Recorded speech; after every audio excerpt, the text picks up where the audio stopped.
बुखारी मुस्लिम की वाज़ेह अहादीस कहती हैं कि जब फ़र्ज़ नमाज खड़ी हो जाए तो फ़र्ज़ के अलावा कोई भी नमाज तुम्हारे लिए जायज़ नहीं है। जबकि हनफी अपने लोगों को कहते हैं कि बाकी सुन्नतों में तो ये हदीस फ़ॉलो करेंगे, लेकिन फ़जर की सुन्नतों में ये हदीस हम फ़ॉलो नहीं करेंगे। तो देखो, बुखारी मुस्लिम कुछ कहती है और हनफी अपने लोगों को हदीस की मुखालिफत सिखाते हैं। जो हदीस है हनफी मज़हब बिल्कुल उसका उलट होता है। ये प्रोपेगंडा हनफियों के खिलाफ किया जाता है। बहुत सारे भोले भाले बेचारे सिर्फ एक हदीस को देखकर बाकी सारे सहाबा के दलाइल और अहादीस को इग्नोर करके इमाम आज़म अबू हनीफा से बदजन हो जाते हैं। और इन उर्दू वाले उलमा जो कल बेचारे 4 उर्दू की किताबें पढ़ के इमाम आज़म अबू हनीफा पर एतराज़ करते हैं, उनसे मुतासिर होकर इमाम आज़म अबू हनीफा से बुग़्ज़ रखना शुरू कर देते हैं और हनफियत से बदजन हो जाते हैं। तो भाई, इतना जल्दी फैसला नहीं किया जाता। इमाम आज़म अबू हनीफा को ये कोई ज़ाती दुश्मनी माज़ल्ला नहीं थी कि सारी नमाजों में हम इस हदीस को फॉलो करेंगे, लेकिन फजर की सुन्नतों में खास हमने बुखारी मुस्लिम की हदीसों की मुखालिफत करनी है।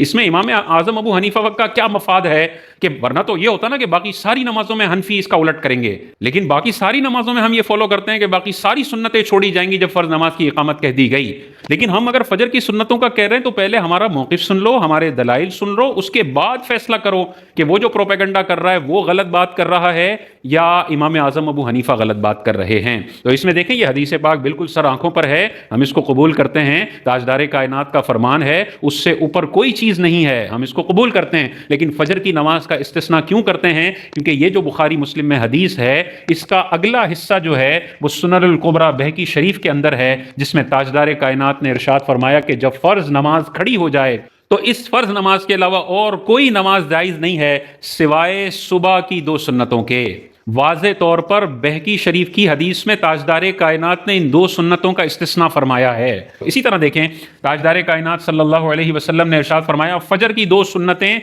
दुनिया व माफिहा के ख़जानों से बेहतर है। इतनी इंपॉर्टेंट नमाज, इतनी ताकीद है कि ये दुनिया व माफिहा के ख़जानों से बेहतर हैं। इसी तरह तीसरी हदीस देखें, हुज़ूर अलैहिस्सलातु वस्सलाम ने इरशाद फरमाया कि तुम फजर की 2 सुन्नतें ना छोड़ो अगरचे तुम्हें घोड़े रौंद डालें। तो अहनाफ और इमाम आज़म अबू हनीफा का कैसा शानदार मजहब है कि अगर सलाम से पहले तुम्हें वाजिब जमात मिल सकती है तो इस हदीस पर भी अमल कर लो, घोड़े रौंदने वाली हदीस पर भी अमल कर लो, सुन्नतें भी पढ़ लो और जमात में शामिल होकर जमात भी हासिल कर लो। तो जो सुन्नतें पढ़ के इमाम को ज्वाइन करते हैं वो ताजदार कायनात सल्लल्लाहु अलैहि वसल्लम की सारी हदीसों पर अमल करने वाले हैं। और जो अहनाफ पर एतराज़ करते हैं, उनको बुरा भला कहते हैं, उनको हदीस का मुनकिर कहते हैं, हकीकत में वो इतनी सारी हदीसों को छोड़कर हदीस के आधे टुकड़े पर अमल करने की कोशिश कर रहे होते हैं और एतराज़ करते हैं उन लोगों पे जो इस हदीस पर भी अमल करते हैं और बाकी दूसरी 3-4 हदीसों पर भी अमल करने वाले होते हैं। इसी तरह देखें,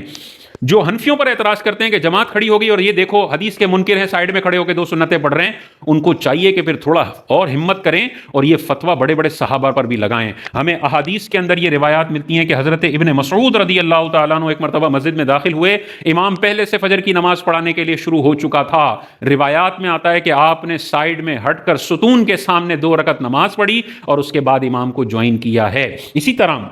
हज़रत इब्ने अब्बास रदी अल्लाह तआला अन्हु एक मरतबा मस्जिद में दाखिल हुए, इमाम ने पहले से नमाज शुरू कर ली थी, आपने अलहदा से सुन्नतें पढ़ी और फिर इमाम को ज्वाइन किया है। इसी तरह इब्ने उमर रदी अल्लाह तआला अन्हु के हवाले से ये रिवायत मिलती है कि आप भी एक दफ़ा मस्जिद में आए, इमाम पहले से नमाज शुरू कर चुका था, उनके जहन में ये सारी हदीसें थी कि फ़जर ना छोड़ो अगरचे घोड़े रौंद डालें, फ़जर ना छोड़ो क्योंकि ये दुनिया और आखिरत के ख़जानों से बेहतर है। और ये भी हदीस जहन में होगी सहाबा के कि हुज़ूर अलैहिस्सलाम ने फ़जर की सुन्नतों को अलग प्रोटोकॉल दिया है। तो इब्ने उमर भी अलहदा से नमाज पढ़ते हैं, इब्ने अब्बास भी और इब्ने मसूद भी, ये तीनों जलीलुल क़द्र सहाबा हैं और बहुत बड़ी बड़ी हस्तियां हैं। हम जो अलहदा से 2 रकत सुन्नतें पढ़ के फिर इमाम को ज्वाइन कर लेते हैं ना, हकीकत में हम सहाबा के मौक़िफ़ पर अमल करने वाले हैं। तो ये हदीस सर आंखों पर है, लेकिन इसका टुकड़ा सुनन बहकी में, बहकी शरीफ में मौजूद है। फजर की फजीलत और ताकीद मौजूद है और सहाबा का अमल भी हमारे सामने है कि जब नमाज खड़ी हो जाती थी सहाबा साइड में हट के 2 रकत सुन्नतें पढ़ा करते थे।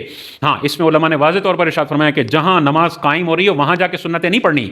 बल्कि ऐसी साइड में हट के पढ़नी है कि जहां तक सफ़ें पहुंचने का गुमान भी ना हो। यानी फर्स्ट फ्लोर पर अगर नमाज हो रही है, आप सेकंड फ्लोर आपको यकीन है कि वो खाली रहेगा, वहां जाके सुन्नतें पढ़ लें। दूर हट के सुन्नतें पढ़ लें कि मौजूदा जमात की सफ़ों के टूटने का किसी भी तरह का अंदेशा ना हो। साइड में पढ़ के जल्दी से आके इमाम को ज्वाइन कर लें, जमात भी मिल जाएगी, फजर की सुन्नतें भी हो जाएंगी, सहाबा के कौल पर भी अमल हो जाएगा, बुखारी मुस्लिम की हदीस पर भी अमल हो जाएगा। बहुत शानदार तरीके से आप नमाज अदा करने में कामयाब हो जाएंगे। तो अहनाफ का जो मजहब है वो बाज़ औक़ात हदीस حدیث کے ظاہر اگر ہم پڑھیں نا تو ہمیں لگتا ہے یار حنفی بالکل 180 ڈگری الٹا بات کر رہا ہے اور بخاری کچھ کہہ رہی ہے، لیکن تھوڑا ڈیپ ڈاؤن اسٹڈی کرتے ہیں نا، بخاری کے ساتھ ساتھ باقی 6 کتابیں بھی دیکھتے ہیں اور اس کے علاوہ جو اور احادیث کی کتاب ہیں ان ساری کتابوں کو ذہن میں لاتے ہیں. مصنف ابن ابی شیبہ ہے، مصنف عبد الرزاق ہے، یہ سارے صحابہ کے آثار بھی ذہن میں رکھیں گے، ساری احادیث بھی ذہن میں رکھیں گے، اور پھر جب امام اعظم کا موقف آپ سنیں گے نا تو آپ کو نظر آئے گا کہ ایک حدیث کے تو خلاف نظر آتا ہے، لیکن اس موضوع سے متعلق 70 احادیث کا نچوڑ نکالے نا